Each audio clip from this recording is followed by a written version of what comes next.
Bruh. Tell me I didn't see what I just saw. Tell me I didn't see what I just saw. Please tell me I didn't see what I just saw. Yeah, it's cooked. It's cooked. It's over, bro. They're crazy. They are crazy. $2.4 million. $2.4 million. Y'all think y'all worth 2.4 right now? This is crazy. This is crazy that the owners offered y'all a deal that 5 years from now, the max y'all will be getting 2.4, possibly even more. $2.4 million. That's the maximum salary the WNBA owners put on the table, and the Players Association didn't respond with, let us think about it, or we need to negotiate further. They said no. Full stop. So we know that there was a three-hour-long meeting yesterday where the players thought the WNBA was going to give them some whopping offer, just a whopping of a deal. WNBA owners didn't offer them a damn thing. They told them to hit the bricks. Your main people didn't even show up. We'll get back to you. Put that number in perspective. The current max salary in the WNBA is around $250,000. The owner's proposal effectively multiplies that figure by nearly 10 within 5 years, and the union still treated it as insufficient. That's why this moment matters. Not as a headline, but as a turning point that could define the next decade of women's professional basketball. Here's the uncomfortable truth at the center of these negotiations. A huge portion of what the league is offering right now is built on the impact of one player on ratings and attention. When Caitlin Clark got injured last season, viewership didn't slide a little. It dropped by 55%, not 15, not 25, 55. That's not a normal fluctuation, that's a warning sign. And yet the Players Association is negotiating like the growth is permanent, like it's guaranteed, like it belongs to the entire roster in equal measure, regardless of who is on the floor or who is healthy. They're treating this surge like it's structural, when the numbers suggest it may be fragile and tied directly to star power that does not automatically translate to every game, every market, and every player. Adding to Alexa Philippou's recap from yesterday, ESPN has obtained some information that was presented to players at yesterday's meeting, summarizing the WNBA's current positions. Let's get into it. Here it says, WNBA CBA proposal. The goal is a win-win for the CBA, win-win CBA. Substantially increase player salaries to reflect recent and future business growth, promote business health and profitability, maintain incentives for team and league investment. So that third part, you can't maintain incentive for people to invest if you're not. The most revealing part of yesterday's meeting wasn't the headline number. It was the structure. The owners didn't walk in with a soundbite and a handshake. They walked in with a ladder step by step, showing how the league could move from survival pay to real professional money over the life of the agreement. The plan wasn't built around a couple of stars getting richer. It was designed to drag the entire middle of the roster upward. The average player, the players who currently live in the gap between the league's marketing and the league's reality, were set to see the biggest shift. That's why the projections hit so hard. It wasn't framed as a one-time raise. It was framed as a new baseline, with a clear ramp toward numbers that used to sound impossible in the WNBA. And then there was the part people keep skipping. The proposal didn't stop at checks. It targeted the daily grind that's been quietly breaking players down for years. Travel that turns recovery into a joke. Roster math that turns draft night into a trap. The constant pressure to play overseas because a rookie deal at home is not enough to build a life. I'm gonna zoom in. All right, right now, this is where they at right now, right? Average player salaries, projected player salaries. Okay, boom, in 2025, prior to the CBA, it was 120 grand, right? Then it would go 540 grand, 780 grand, $1 million, right? Okay. Now, this is the Supermax salary. Now, that's with the projections, and if they sign a new CBA, these are the average salaries. So you're looking at $540K. This package tried to close those gaps. More reliable air travel across the calendar. better travel conditions that reduce wear and tear, extra roster space so younger players are not immediately pushed out of the league before they develop, more protections and flexibility around pregnancy so players aren't forced to choose between health and career, and a real push for professional-level staffing so treatment, rehab, strength work, and nutrition aren't optional based on the team, the market, or the budget. That's why this offer landed differently. It wasn't just a pay increase. It was an attempt to professionalize the entire ecosystem around the player, which raises the real question. If this kind of full package upgrade is on the table and still gets rejected, what exactly is the union aiming for, and what are they willing to risk to get it? Y'all think y'all worth 2.4 right now? This is crazy. This is crazy that the owners offered y'all a deal that 5 years from now, the max y'all will be getting 2.4, possibly even more.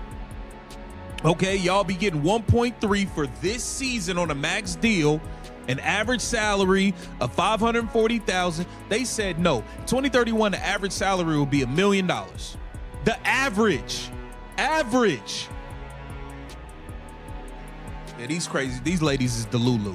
These ladies are Delulu, man. They've lost it. They've lost it, man. $2.4 million turned down. Offer didn't stop at travel and roster support. It kept expanding into the areas players have been calling basic respect for years. The parts of a career that determine whether you can actually build stability, not just survive season to season.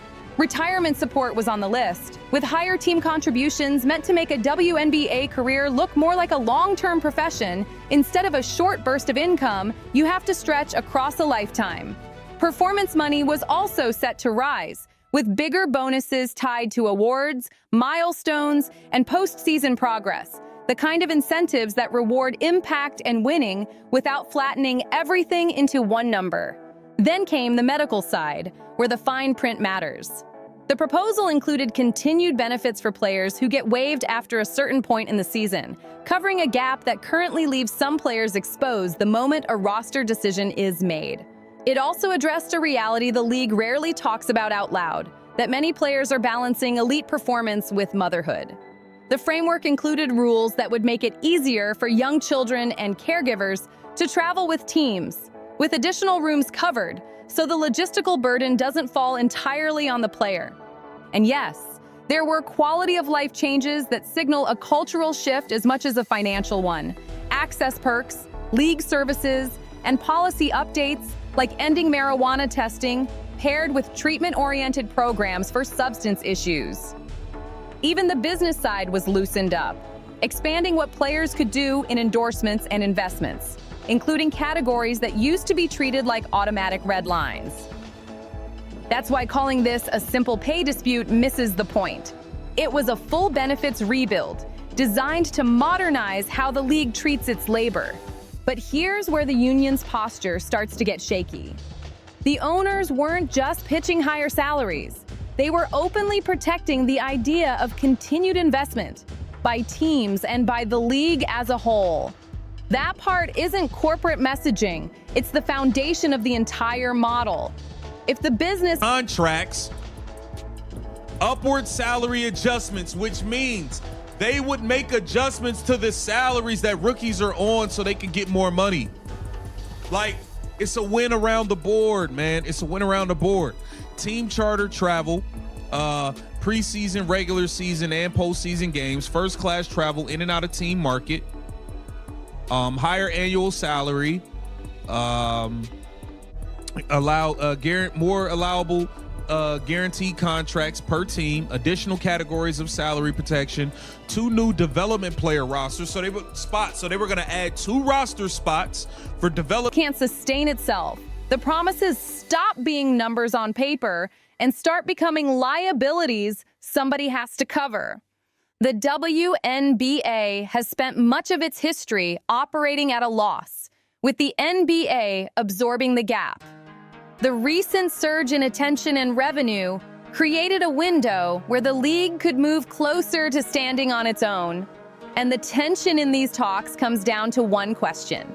How do you push compensation and benefits higher while keeping enough incentive in the system for owners to keep building, spending, and taking the long view. Here's the leverage problem hiding underneath the slogans. If the players push for a revenue split that the league cannot support yet, the money doesn't magically appear. It shows up as red ink. And when the league's books turn into a long-term deficit, everything that depends on confidence and growth starts to freeze. Expansion becomes harder to justify. Facility upgrades get delayed. Long-range investments get shelved. Teams stop taking risks on player development and staffing because every extra dollar becomes a debate.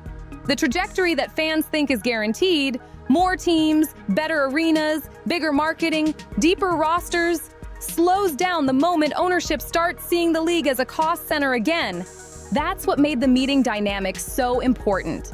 The union arrived expecting momentum and pressure to force movement, the kind of room where the owners blink after a few hours of direct negotiation.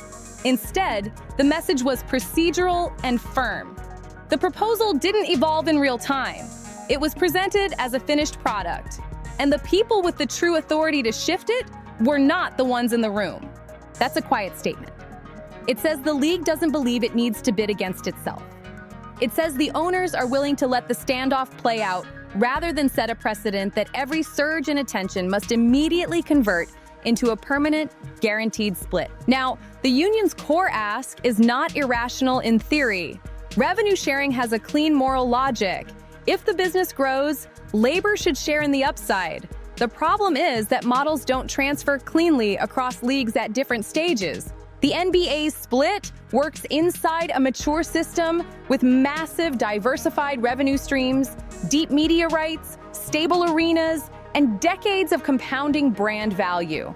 The WNBA is still trying to lock in its financial base, applying the same type of revenue split to a league that is not consistently profitable, yet is like asking an early-stage company to pay like a fully scaled corporation. It feels fair on paper, but it can break the very investment engine needed to reach that mature stage in the first place. So the argument is not just about fairness. It's about timing and structure. Do you take a deal that raises the floor dramatically right now and keep investment incentives alive? Or do you gamble on a partnership model that may be sustainable later, but could destabilize the growth path if forced too early? This is where the debate stops being emotional and turns into arithmetic. The recent surge is real, but the league is still fragile. And a big part of that attention has been driven by a single gravitational star. When one player can swing national viewership that dramatically, the risk isn't theoretical, it's measurable. That's why the owner's position, at least on paper, isn't never revenue sharing. It's not that percentage, not on that timeline. The message is, we can move toward a partnership model, but the league has to become reliably self-sustaining before you lock in a split that assumes the money is permanent.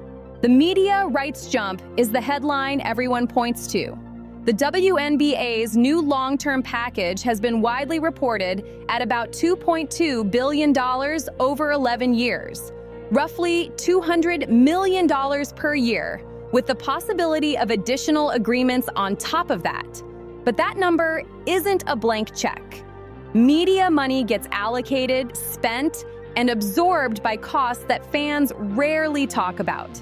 You've got team operations across the league, arena and facility expenses, a travel budget that rises fast once you expand charters, staffing requirements that increase as the league professionalizes, marketing spend to keep the momentum alive, league office overhead, and benefits that have to be funded even when players are cut or injured. Then add the obvious line item, salaries, which the owners already put on a steep upward ramp. From the owner's perspective, if you layer a heavy revenue share demand on top of all of that before profitability is consistent, you recreate the old problem. The league looks like a permanent loss leader again.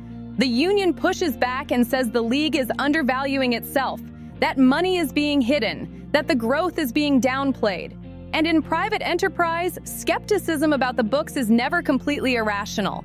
But the counterpoint is this. If the WNBA were already quietly printing money, you would see it in the market behavior. You'd see valuations exploding across the board, expansion fees skyrocketing, and a line of investors fighting to get in at any price. Some of that has started to happen with franchise values rising sharply in recent estimates, But that's still a story about future expectations, not proof of present-day profit. So the fight isn't really about whether players deserve a bigger share. It's about when the league can afford to promise it without slowing the very investment that's supposed to turn this moment into a stable era. There's one variable neither side wants to say out loud, but both sides are building their strategy around it. The league's recent surge is not evenly distributed. One player has become the gravitational center for national attention, the ratings lift, the casual fan curiosity, the ticket demand, the social clips that travel. When she's on the floor and in a clean broadcast window, the audience rises. When she's out or buried in a spot that casual fans do not follow, the floor drops fast. That doesn't mean other players are not elite. It means the market is behaving the way sports markets usually behave. Star-driven demand is real, and it concentrates. And that concentration creates a messy negotiation problem because it forces everyone to argue two truths at the same time. From the owner's side, the pitch is risk management. They're saying, we can raise the entire compensation system dramatically, but we have to do it in a way that keeps the league investable if the current attention wave cools. They're offering a new baseline, bigger benefits, and a higher ceiling, while still keeping guardrails around what happens if revenue slows.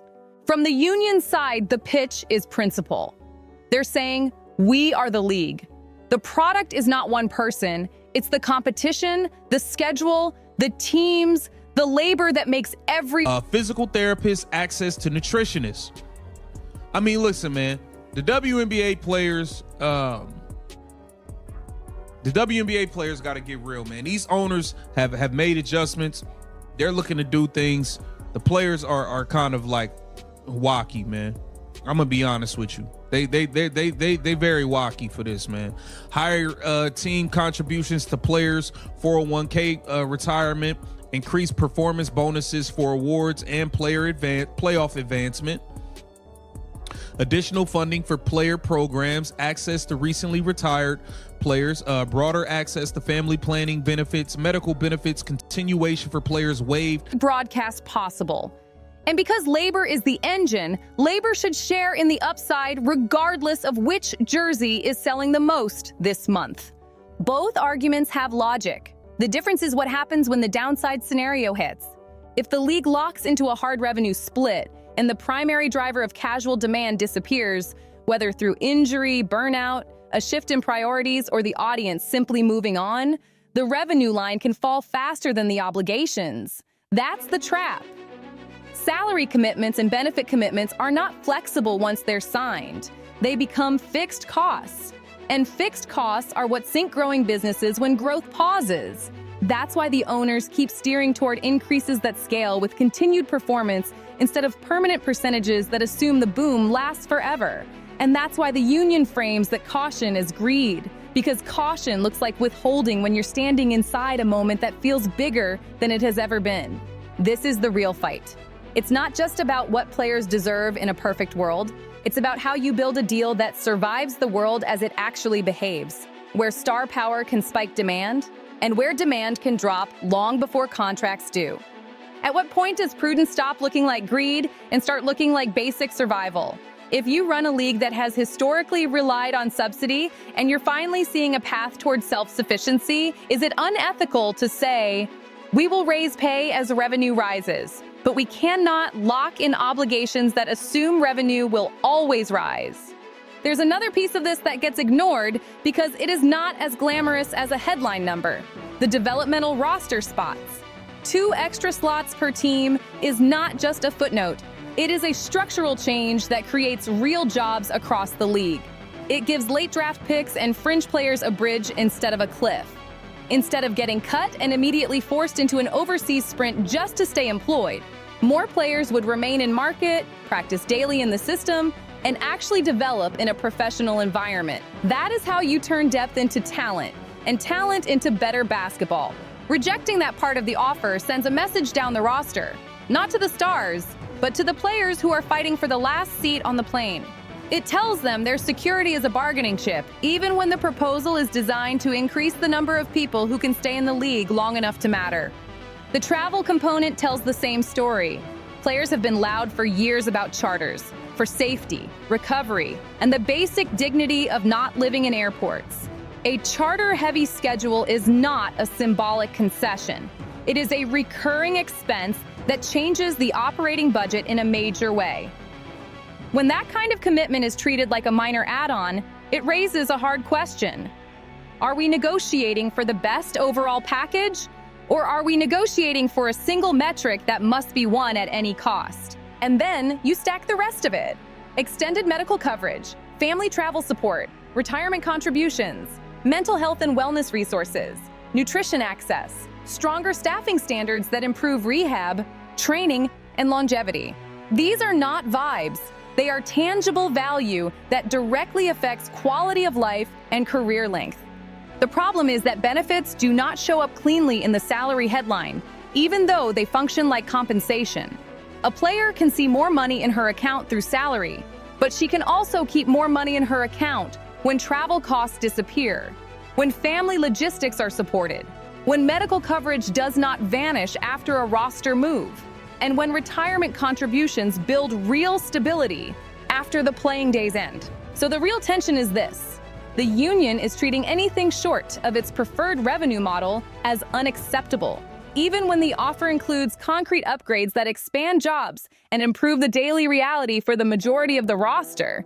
And the owners are counting those upgrades as part of the total value of the deal, even though fans and headlines rarely give them credit for it. One of the clearest signals that the owners were trying to modernize the relationship wasn't even financial, it was policy. Agreeing to end marijuana testing while pairing it with actual treatment and support programs for substance issues is a meaningful shift. It draws a line between recreational use and competitive integrity, and it treats player wellness as something to manage with care instead of punishment.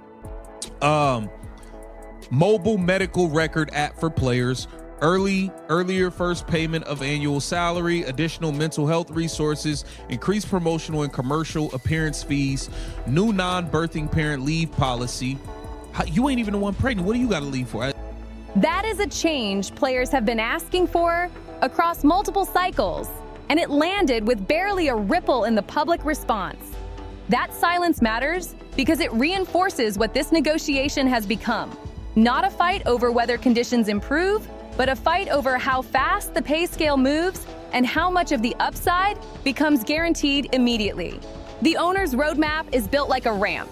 It says, we can raise the ceiling dramatically, but we want to climb there with revenue, not ahead of it. The union is pushing for a faster timeline, closer to a leap than a ramp. The difference is not just impatience, it's risk. Rapid salary inflation without matching revenue is not generosity. It's an expense bomb, and businesses that absorb expense bombs usually protect themselves by cutting somewhere else. And that leads to the part nobody likes to say out loud. If the top of the salary structure explodes overnight, the middle can get squeezed. Imagine a world where max salaries jump to numbers that only make sense in a mature league. Teams do not get extra cap space out of thin air. They reallocate. The first dollars go to the stars, because stars are the hardest assets to replace and the most valuable to market. When that happens, the 6th through 12th players become the pressure point. Rotational veterans, defensive specialists, young players who need time. The very group that the union claims to represent are the ones who get forced into smaller contracts, shorter deals, and tougher roster decisions. You could end up with a sharper version of the same inequality people complain about in other leagues. A small group at the top consuming a huge share of resources, while everyone else fights over minimums, non-guarantees, and one-year security. In that scenario, the union wins the headline number and loses the depth of the league. That's why the timeline is not just a negotiating detail. It shapes the entire distribution of money across the roster. A slower ramp, if paired with real growth, can lift the floor and protect the middle. A sudden spike at the top can make the league look richer while making the average player's situation more precarious than before. Is that outcome actually better for most of the union? Because the uncomfortable reality is that a deal can look revolutionary at the top while quietly tightening the belt on everyone else. If the ceiling jumps too fast, the roster middle becomes the casualty. The vets who stabilize rotations, the defenders, the specialists, the players who keep teams functional night to night, they are the majority. And they are the ones who need a structure that lifts the floor and protects the middle, not just a headline max that makes the league look rich. That's why the owner's framework, whatever you think of their motives, is built around balance. It doesn't just raise the star tier. It changes the shape of the entire pay scale, so the middle class of the league stops living on the edge. A future where average pay approaches 7 figures is not a vanity metric. It's a wealth-building shift for the bulk of the roster, the players who are not on billboards, but are still the backbone of the product.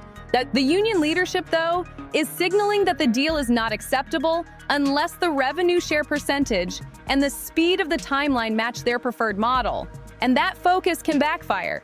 You can win the top-line number and still lose the distribution battle. You can force a system where the biggest names eat first and the rest fight for what's left. So where does that leave the league right now? In a dangerous pocket of time. 2 proposals turned away, owners communicating that they're not moving until demands come back down to a range they can underwrite, and a current agreement that is nearing its end. That combination is how work stoppages happen, not because one side wants chaos, but because both sides start believing the other will blink first.